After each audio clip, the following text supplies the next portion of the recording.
ଈଶ୍ୱରଙ୍କର ଅଧିକାର, ଈଶ୍ୱରଙ୍କ ସନ୍ତାନ ଅଧିକାର। ମୁଁ ଶେଷ କରିବାକୁ ଯାଉଛି। କାହିଁକି ଯୀଶୁ ଆସିଲେ? ଆମକୁ ଈଶ୍ୱରଙ୍କ ପୁତ୍ର କରିବା। ଆମେ ଆବ୍ବା ବୋଲି ଡାକୁଛୁ, ପିତା ବୋଲି ଡାକୁଛୁ। ଆସନ୍ତୁ ଗାଲାତିକୁ ଯିବା, ଯୋଉଠି ଥିଲୁ ଆମେ। ଗାଲାତି 4 ପର୍ବ, ଶେଷ କଥା 4 ପଦ।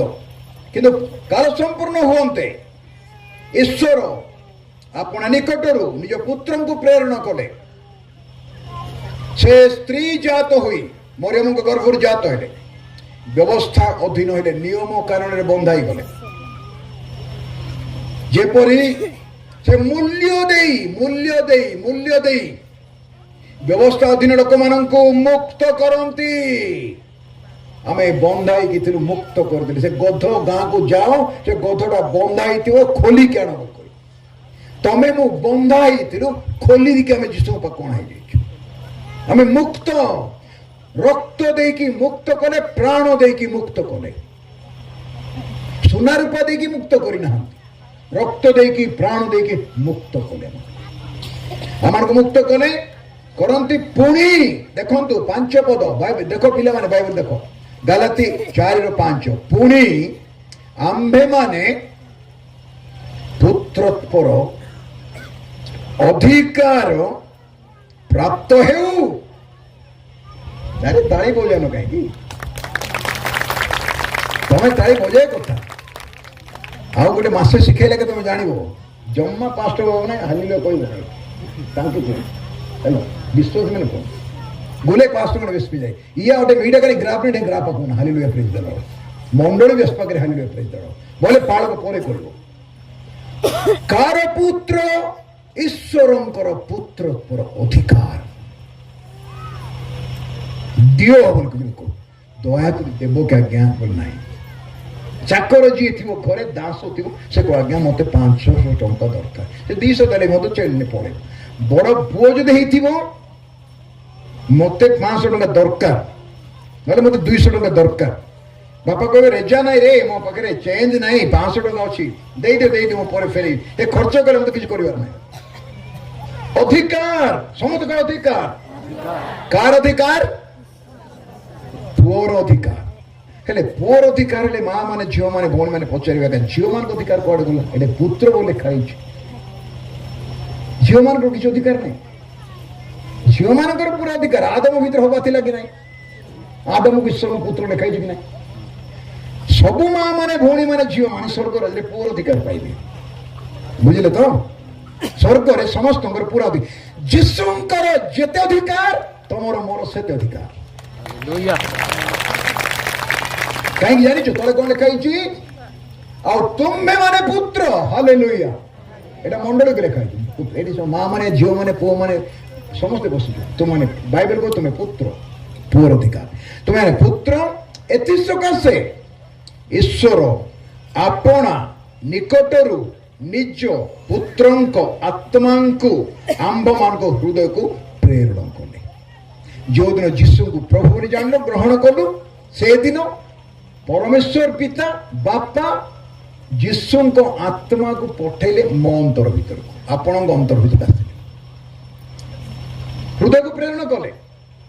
ସେଇ ଆତ୍ମା ଯୀଶୁ ଖ୍ରୀଷ୍ଟଙ୍କର ଆତ୍ମା ବା ପବିତ୍ର ଆତ୍ମା ହେଲା ମୋ ଅନ୍ତରକୁ ଆସନ୍ତି। ସେଇ ଆତ୍ମା ଆବ୍ବା ପିତା ବୋଲି ଡାକନ୍ତି। ତମେ ପ୍ରାର୍ଥନା କଲେ, ମୁଁ ପ୍ରାର୍ଥନା କଲେ, ହେ ପିତା ବୋଲି ଆମେ କହୁନୁ, ଜାଣିଛ ତ?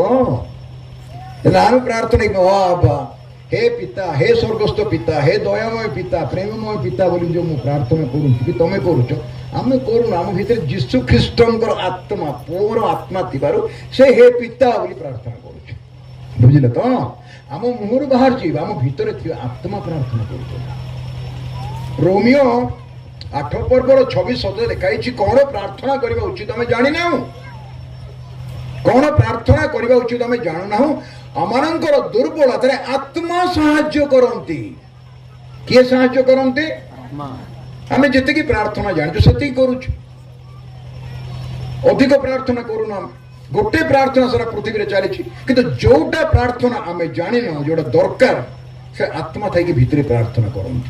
तम भितरे सुपार्जु पेनु मी अंतरतानी मांजना प्रार्थना की पेनु मी सेरु नाइ।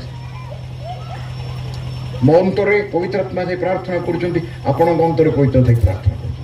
କ'ଣ କରିବେ? ପୁତ୍ରୋତ୍ପର ଅଧିକାର, ପୁତ୍ରୋତ୍ପର ଅଧିକାର, ପୁତ୍ର। ଏଥି ସକାଶେ ଆପଣ ନିକଟରୁ ଯେ ପୁତ୍ରଙ୍କ ଆତ୍ମାକୁ ସେ ପ୍ରେରଣ କଲେ, ଆମ ହୃଦୟକୁ ପ୍ରେରଣ କଲେ, ସେ ଆତ୍ମା ଆବ୍ବା ପିତା ବୋଲି ଡାକନ୍ତି।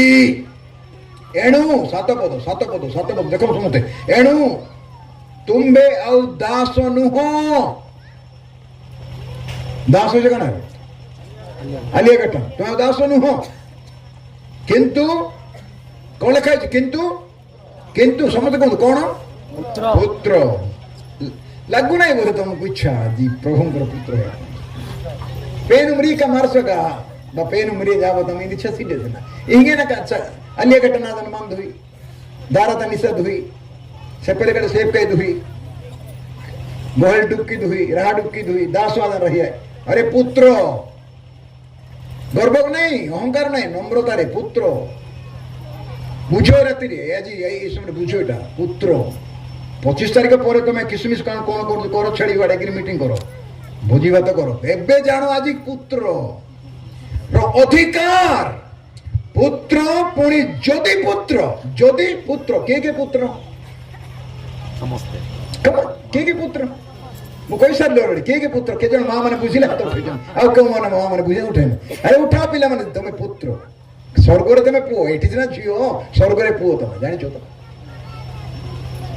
आगे हमें झियो है कि झियो रहे पर चाहू जो पुओ है ठीक अछि, तुम झियो करो जे पुओर अधिकार पायो करा भाई।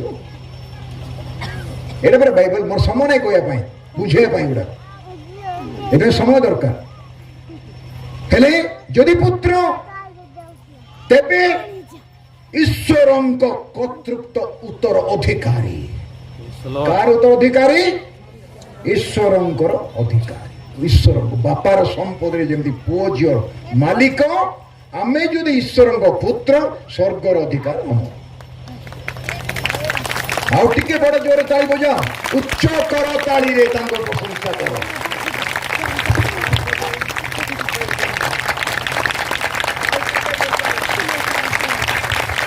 हालेलुया। जदि पुत्र ईश्वरଙ୍କର उत्तर अधिकारी। रोमियो 8 पद दास शेष करिबा। रोमियो 8 पद 15 पद रे पढ बापा, 15 16 17 पद पढ।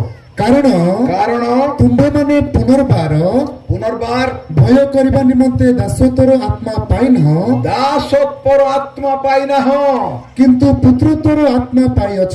को आत्मा पाइछ? पुत्रत्वर। समस्त कहते पुत्रत्वर आत्मा। पुत्रत्वर आत्मा पुओ हेबार आत्मा पाइछ। पवित्र आत्मा सुपाड़ जू जाने सा इनसु को कोई कतड़ा सुपाड़ जू पे नाड़ी के बाद ने मैं अंतर तने माने जो पुओ हेबार आत्मा पाइछ। जेमिति गोटे पुओ को पोष्य पुत्र करा जीवो, गोटे झियो को पोष्य करा जीवो, गोटे बापा की मां गोटे झियो को पुओ को पोष्य पुत्र करिवे। नियम कोन जानि चुकी? गवर्नमेंट रो नियम और बाइबल रो व्यवस्था नियम। जाको तुम पोष्य पुत्र करिवो घरे जन्म करिथिया पुओर जेतिक अधिकार पोष्य पुत्र रो सेतिक अधिकार। पुत्र एथिपाई लिखा जाइछि आम्बे माने तद्वारा आम्बे माने आम्बे माने आब्बा पितो बोली डाकी थाओ।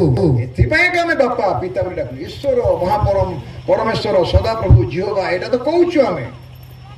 बालक माने जब प्रार्थना करते बड़ बड़ पद लगे, हे महान परमेश्वर सैन्याधिपति सदा प्रभु जिहोवा हमको सबको विशेष विशेषण लगे प्रार्थना करो। बापा बोली कहले बापा कोड़े जाइए बसब आ बैसे का क्रांत तो कब्दर साधन काटी। ईश्वर बोले 10 फुट दूर थे दंडवत कर ईश्वर किए जीव दूर थे नमस्कार कर। बापा बोले कोड़े बसब। एथिपाई लिखा जाइछि कोन लिखा जाइछि आमे पिता अब्बा बोली डाकी थाउ। तापर 16 पद आम्बे माने ईश्वरଙ୍କ संतान बोली, आम्बे माने ईश्वरଙ୍କ संतान बोली सही आत्मा जो आत्मा भीतर अछंती स्वयं आम्भମାନଙ୍କ आत्मा सहित आम आत्मा सहित। जेमति तमे गाड़ी चलाउछो ठीक रे चलाई जानि ना हो, भलो ड्राइवर बसी होले से गाड़ी ठीक रे चली। आम आत्मा को पवित्र आत्मा से बसंत आम आत्मा भीतरे आमे पवित्र आत्मा को अधीन को चली जाओ।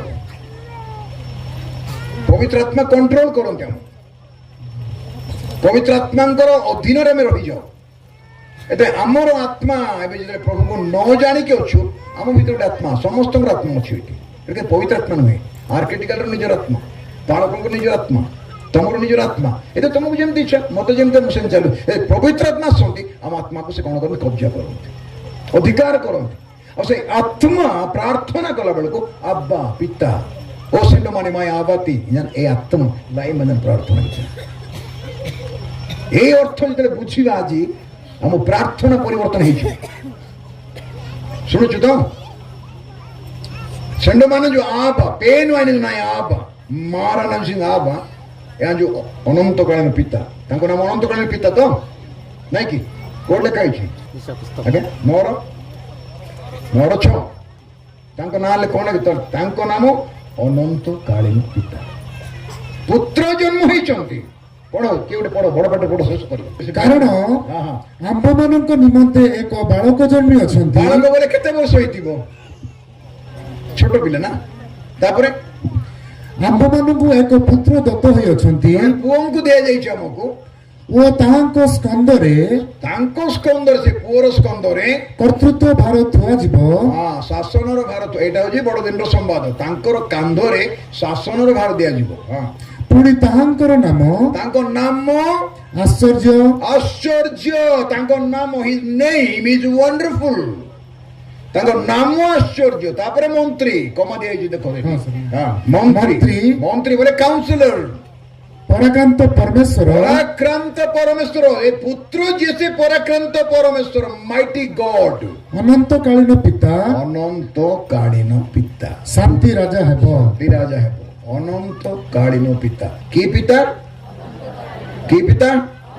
ଅନନ୍ତକାଳୀନ ପିତା କିଏ ଜନ୍ମ ହୋଇଛନ୍ତି କିଏ ଜନ୍ମ ହୋଇଛନ୍ତି ବାଳକ ଆଉ ତାଙ୍କ ଦିଟା ୱାର୍ଡ ଲେଖାଇ ନେଇ ବାଳକ ଆଉ ପୁତ୍ର ପୁତ୍ରଙ୍କ ନାଁ କଣ ଅନନ୍ତକାଳୀନ ପିତା